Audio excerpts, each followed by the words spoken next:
Hey, well, as you know, I hail from the great state of Louisiana.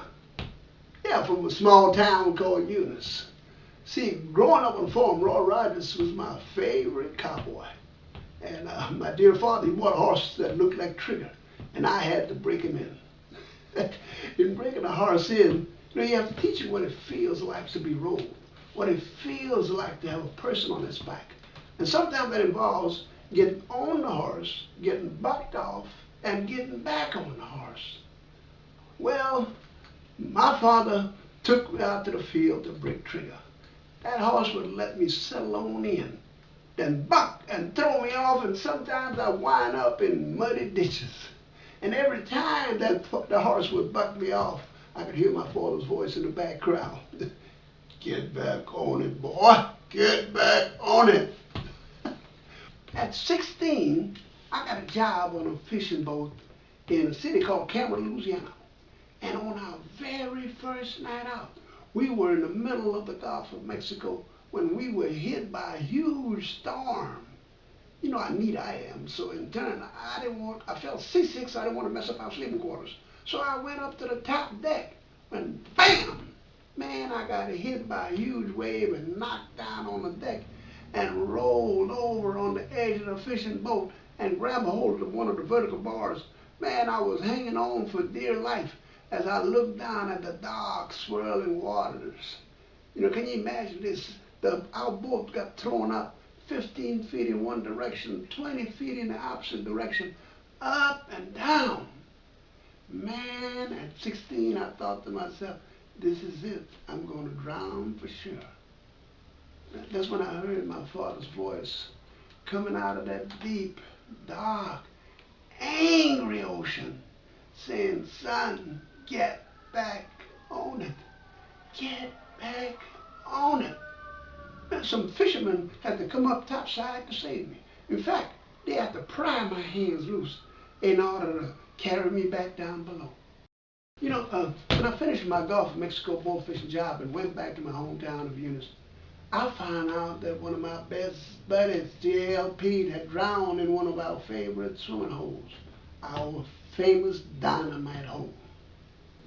You see, in Louisiana, when growing up by the bayous, you know, the adults would drag huge fishing nets, trawling for, you know, catfish, garfish, and sometimes crawfish.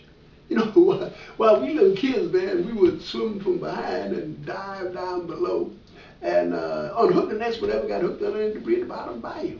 Sometimes we ran into huge snakes and long, slimy electric eels. That's how I became such a fast swimmer.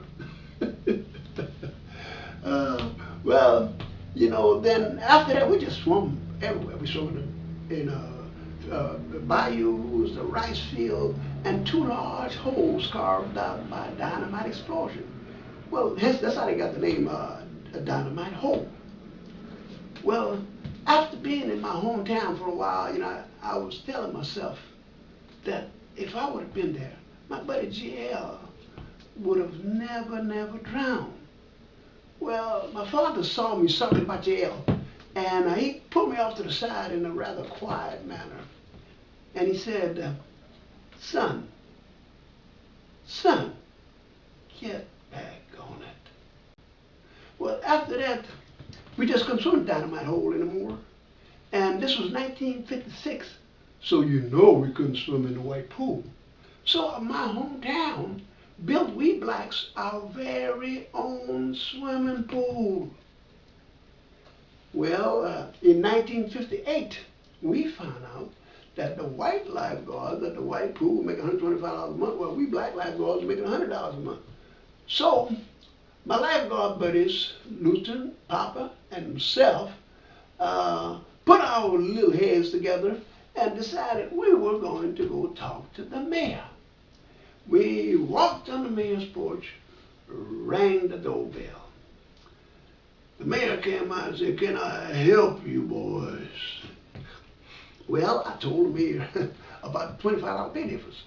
The mayor told us we spent a lot of money teaching you boys how to swim. Well, I kind of looked back, you know, let my buddies put in their 2 cents. had run away. Man, I knew right then whatever we get, we weren't going to get raised. But I was still glad I asked. But I thanked the mayor, and I burnt some back rubber getting on out of there. In 1960, another good buddy of mine named Sonny Rose and yours truly, we heard California calling. You know, we entered the Trailway bus station in my little hometown, on the colored side, of course. And we boarded the Trailway bus. Same bus on the way to California, we ran into a guy from New Orleans, Louisiana.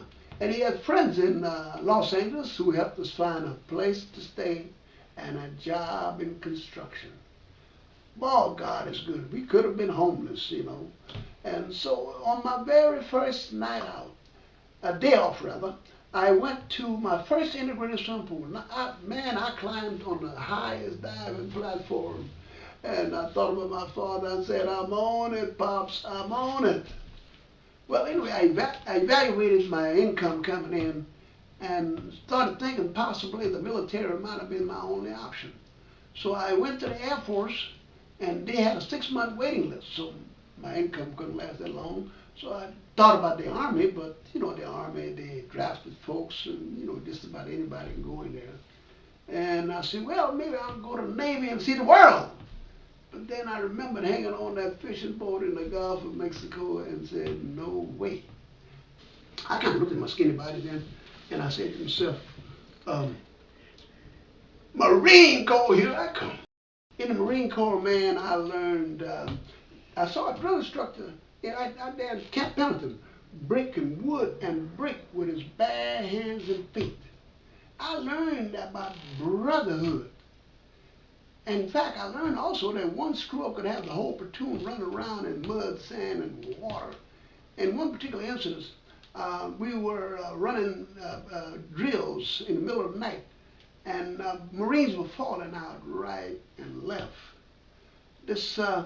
We had a platoon of about maybe 70 some odd, maybe 6 or 7 of us blacks, and this one particular incident, this black said he couldn't take it anymore, and he fell down. So another Marine buddy of mine and I, we grabbed by his shoulders and said, no way, get back on it, Marine.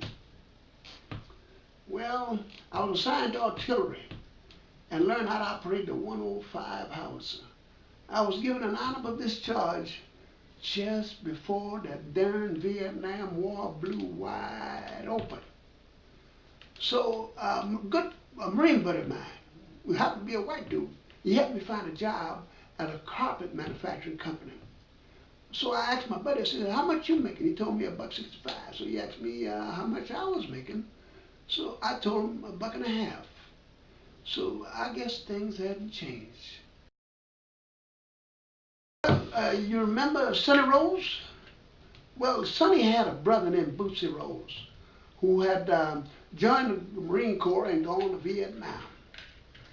One of Bootsy's job was to retrieve dead Marines and stack them on a truck. Bootsy never got over it. I once saw Bootsy, man, would you believe it, he was talking on the phone. And as I got closer, I realized Bootsy didn't have a phone in his hand. Bootsy was talking to his memories.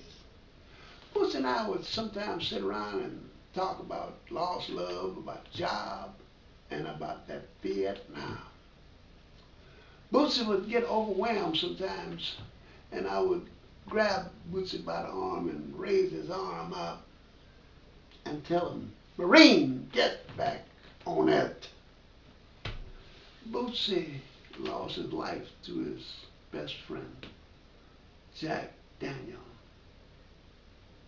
They found him dead on his living room floor.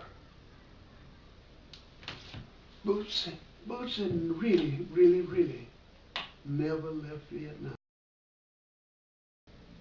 My dear father, well, he came to California in 1963, and he got a job as a boiler room engineer. Man, he worked there for many years until he had a massive stroke, which left him incapacitated. I went to see my father one day, and believe me, man, I was trying hard to keep my emotions in check. He had been such a strong farmer, a strong worker, a strong family man. I said, Pops, Pops, yeah,